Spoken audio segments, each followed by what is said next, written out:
Hi, I'm James Whitehill, Director of Production for American Ballet Theater. This year begins my 26th year with the company, and ABT is a large ballet company that travels around the country and around the world, known mostly for our large full-scale story ballets. But we also have a tremendous amount of rep in our uh, touring rep as well.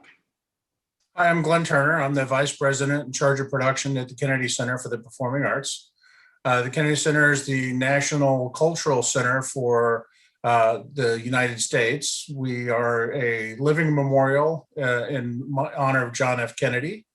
I have been at the Kennedy Center off and on since November of 1983. I was one of the crew that worked in the theaters and backstage and worked managing a shop that oversaw the equipment for the building.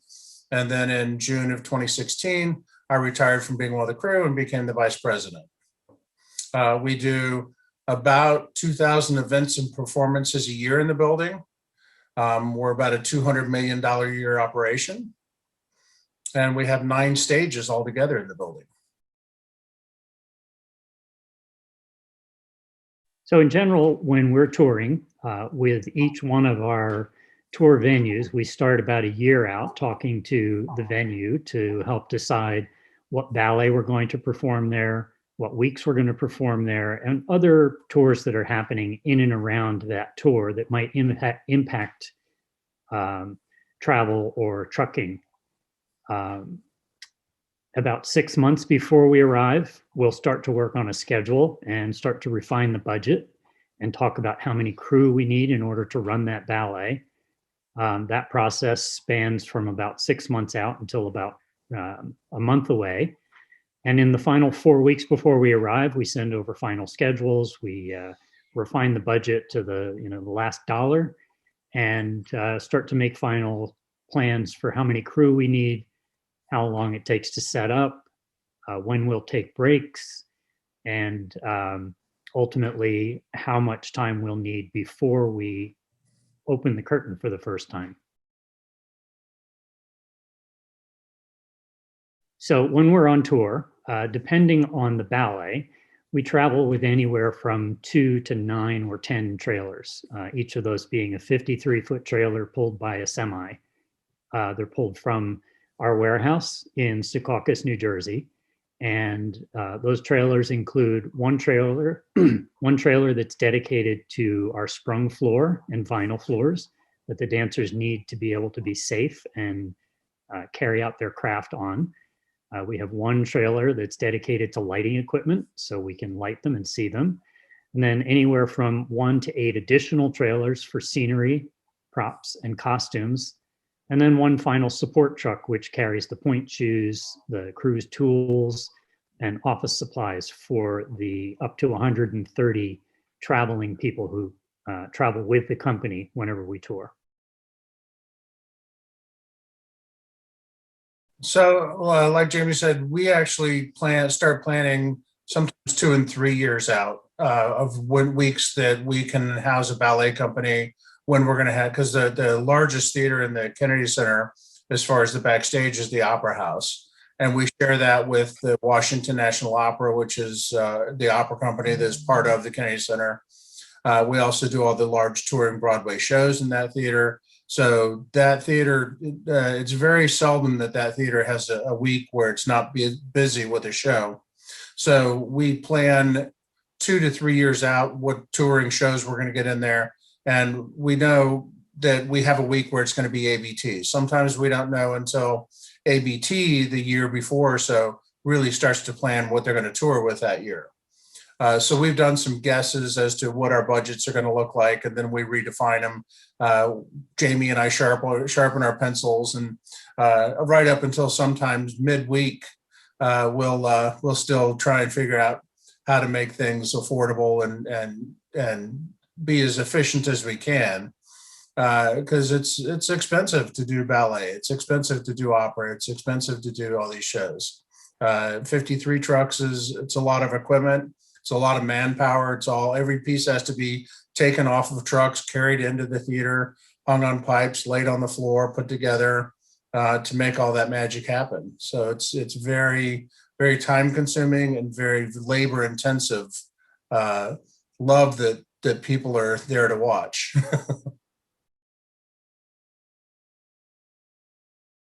So we would start with the unloading of the trucks. And for ABT in general, it takes us one day to get the stage ready. That would be loading in the floor, loading in the electrics, and sort of, getting the support truck unloaded. And then depending on the size of the production, if we're doing a repertory production, we could actually do a performance that night in some cases, but usually it's the second day. But once we do move into the realm of full-length productions, like we generally do at the Kennedy Center, it would be on the third or the fourth day that we would open up the full-length ballet. So about one day to set up our normal stuff, and then an additional 1 or 2 days to set up the full-length ballet and get everything ready to go. And some of that we can help guide too. The Kennedy Center also owns its own sprung floor. So if we're doing a series of 3 weeks in a row where we have ballet companies, we'll already have the sprung floor down. So that saves us some time on the front end. So if we do a mixed bag and then we can get that in, because we're saving the 2 or 3 hours that it would take to put in the sprung floor. Sometimes we'll use our soft goods, and if some of those can be up in the air in the right place, that saves a little bit of time. But yeah, usually when we start loading in a large company like ABT or New York City Ballet, we start on a Monday and we don't do our first show until either Tuesday or Wednesday night. Just to jump in and talk a little bit more about what Glenn just said, when we start the process of planning for the week, we plan it as if we're going to walk into the Kennedy Center and treat it like a roadhouse, which would be an empty space that we would bring all of the equipment into.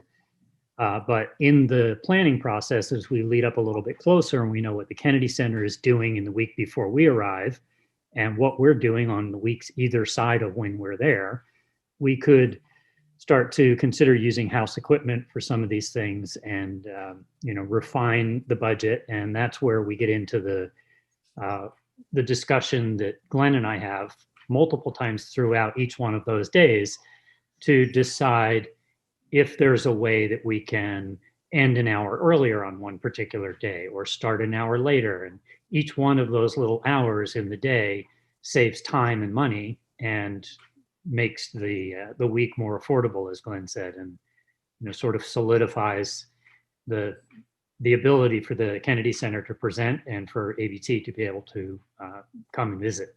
Yeah, with Broadway touring shows with large ballet companies, it's anywhere between $250,000 and $1 million every time that show moves from one city to the next, to load it out, to put it in trucks, pay for the trucks to drive, to load it back in. It's not cheap to move shows around the country.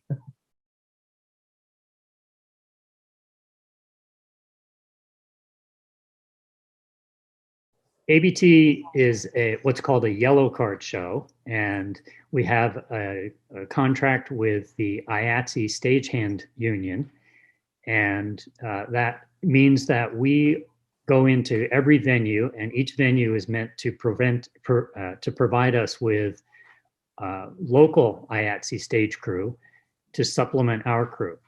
We travel with a full touring company of about 130 people, of which approximately 20 to 25 are production staff. And of those 25, about 14 of those are card-carrying members of the union. And depending again on the size of the production, that will dictate how many local crew we have. And our local crew requirements could be anywhere from 10 or 11 to run a show or a week of shows, up to as many as 40 or 50 to do the load-ins and run a week of shows. So we like to invite our guests in and let them use our house as if it were their house. But we are there to protect our house as well. But we try to be good hosts. I mean, they all know what they're doing. All the traveling technicians, they've been at all the theaters in the world, and a lot of my crew at the Kennedy Center have also toured with different shows. So they're all very experienced, and We all have our little tricks that we try and help each other out with. There are little idiosyncrasies. The Opera House is what's called the double purchase counterweight system. So the arbor that lifts the weight of the pipe only travels half the distance. That allows us to have almost 300 feet of clear floor space on either side of the stage itself. So we have a huge area. It's one of the largest backstage, probably in the top 10 of the backstages in the United States. But it takes a little bit of getting used to because we don't have an automated fly system. We don't have a standard counterweight system where you put 1 pound on an arbor for every pound you hang on a pipe.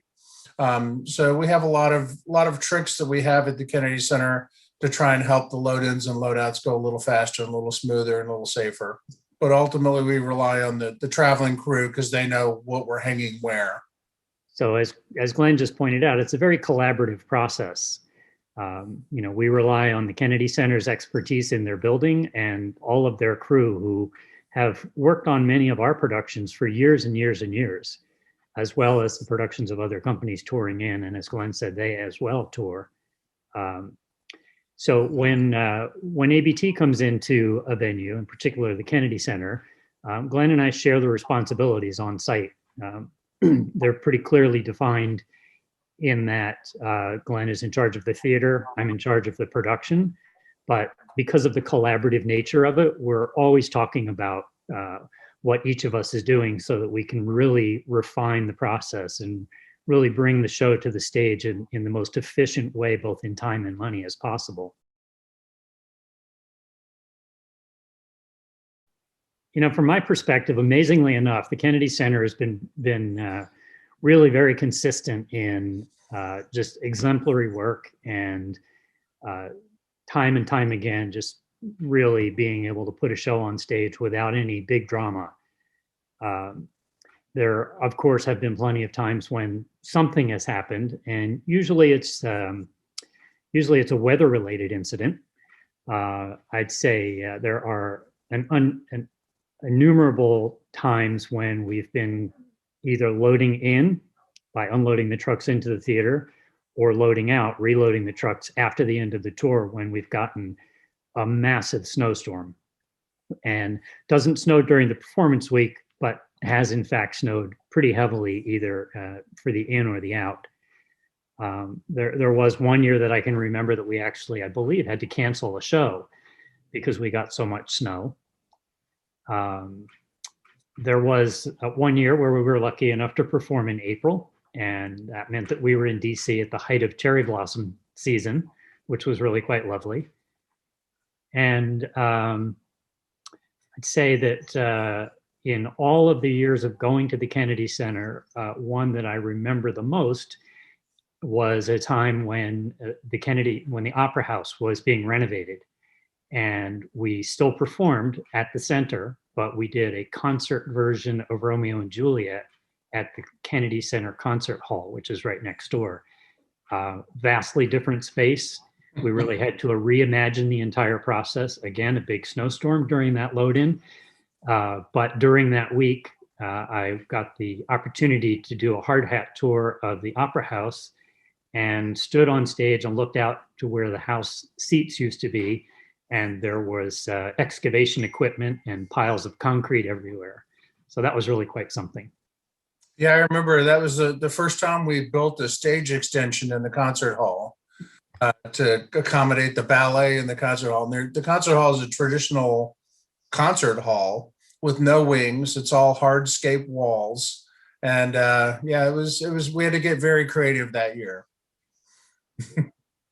But as Jamie said, there have been many snowstorms, many obstacles, but I don't know about Jamie, but I hate to gamble. I don't bet on things. I like to know what is going to happen. So we do a lot of planning. We try and stick with the odds that are in our favor. And we try and make it look easy because people out in the audience, they don't need to know any drama that we're doing backstage. They just need to be entertained.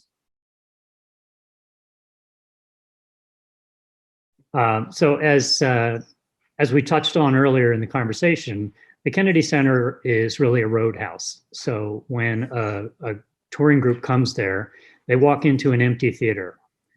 In most cases, the stage is clear of everything. The overhead lighting system pipes are all clear, and the backstage areas are clear. So we like to use the Kennedy Center as our template for building new productions because it is such a flexible space, but it also is the ideal size for us. People think that we design to the Metropolitan Opera House, which we of course have to consider when we're designing a new show. But the Opera House is so large and has so many intricate little things that are unique to that building that don't transfer to other theaters, in particular places like a roadhouse, like the Kennedy Center or Orange County Performing Arts Center, that we can't plan a production to specifically for the Met.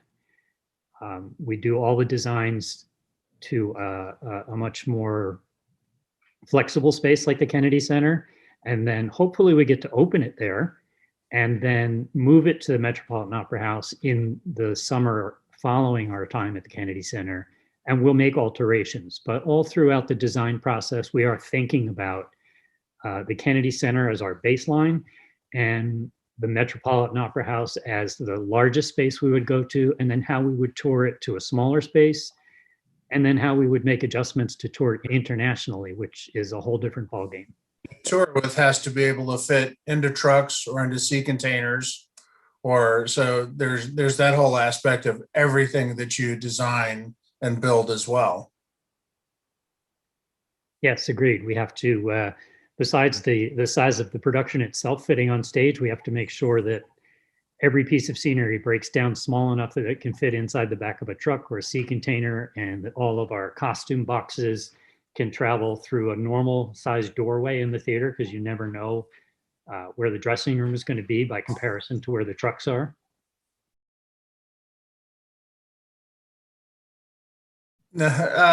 Usually opening night of every show puts a smile on my face because it takes so much effort to get there. ABT is very fond to us. They, like you said, they do come every year. They were the Jackie Kennedy invited them down the first year and kind of made them the resident company of the Kennedy Center.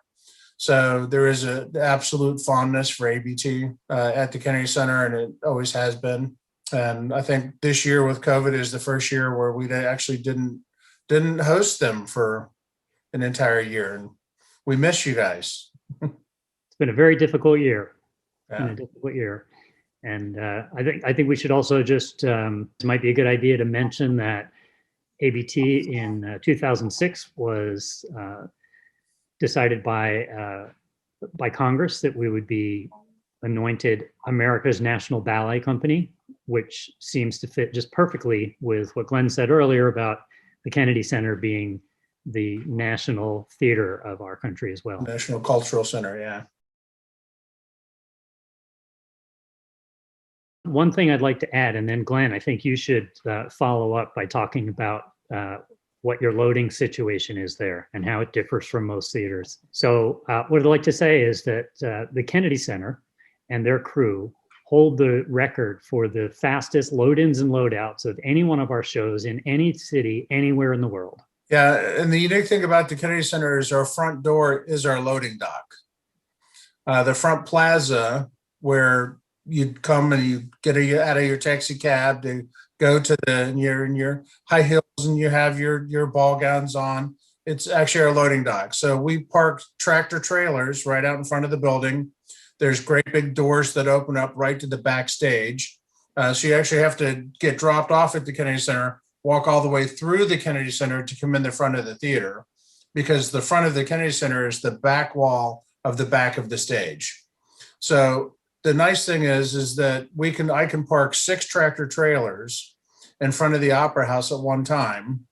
And we have to watch out for patrons as we push the crates and everything out those giant load-in doors, because there's patrons, they're walking up and down the marble and they stop and look in the giant load-in doors and go, oh my, it's because it's really pretty interesting to see the Opera House from the very back of the backstage towards the empty auditorium with 100 guys in there breaking scenery down. And But yeah, it's pretty amazing. We own 4 forklifts.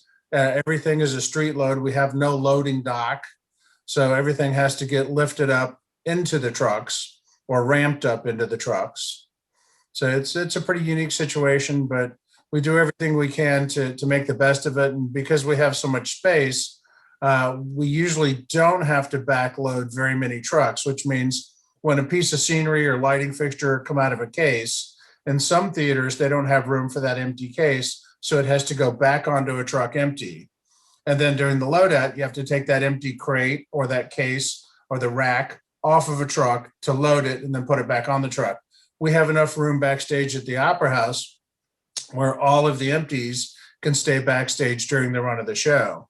So as things come down, they go back into their carts and crates and then right back out to the trucks because we have 6 trucks out there waiting to get loaded at a time. So you can imagine in this setting of beautiful marble and travertine, glamorous, beautiful entryway to this building, that there's a very unglamorous process going on before and after every production. But it is fascinating. It is fascinating.